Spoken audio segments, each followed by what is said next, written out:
السلام علیکم۔ آج OIC کا اجلاس ہو رہا ہے پاکستان میں۔ تمام مسلم ممالک کے لوگ پاکستان میں آئے ہیں اور اس چیز کی بہت خوشی ہے اور اس چیز کی اشد ضرورت ہے ہمیں کہ ہم ایک پلیٹ فارم پر اکٹھے ہوں اور ایز ون مسلم نیشن ہم اپنے مسائل کا حل خود کریں انشاءاللہ تعالی۔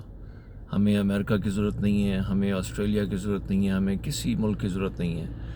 مسلمانوں کو اللہ تعالیٰ نے تمام وسائل دیے ہیں اور مسلمانوں کو اللہ تعالیٰ نے گائیڈنس بھی دی ہے کہ کیسے معاملات میں کیا ہم نے کرنا ہے، اور ساری گائیڈنس قرآن اور حدیث میں ہمارے لیے موجود ہے، اور ہمیں متحد ہو کر ایک پلیٹ فارم کے اوپر ہمیں ایز ون مسلم نیشن ہمیں اپنے سارے مسائل کا حل کرنا ہے۔ اور پاکستان اس میں ایک لیڈنگ رول پلے کر رہا ہے، اور الحمدللہ پاکستان کو اللہ تعالیٰ نے عزت دی ہے، اور آگے بھی انشاءاللہ تعالیٰ پاکستان کو اللہ تعالیٰ مجھے نظر آ رہا ہے کہ اور بھی عزتیں دے گا، کیونکہ پاکستان کو لوگ سمجھتے نہیں ہیں۔ پاکستان ڈیموکریسی کا نظام قائم کرنے کے لیے نہیں حاصل کیا گیا تھا۔ پاکستان حاصل کیا گیا تھا کلمے کے نام پر۔ پاکستان کا مطلب کیا؟ لا الہ الا اللہ۔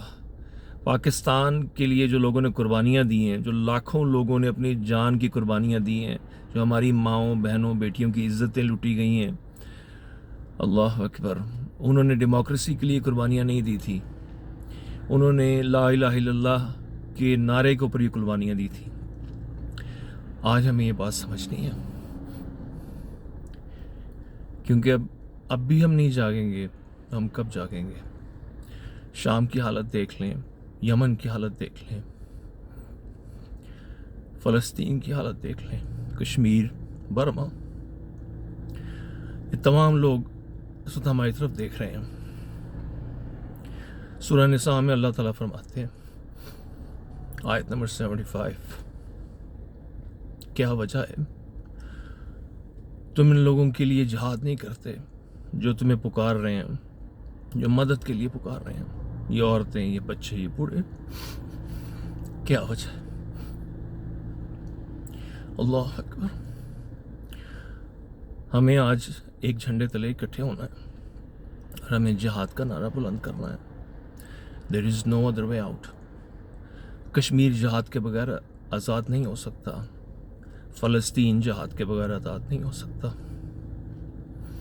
السلام علیکم ورحمۃ اللہ وبرکاتہ۔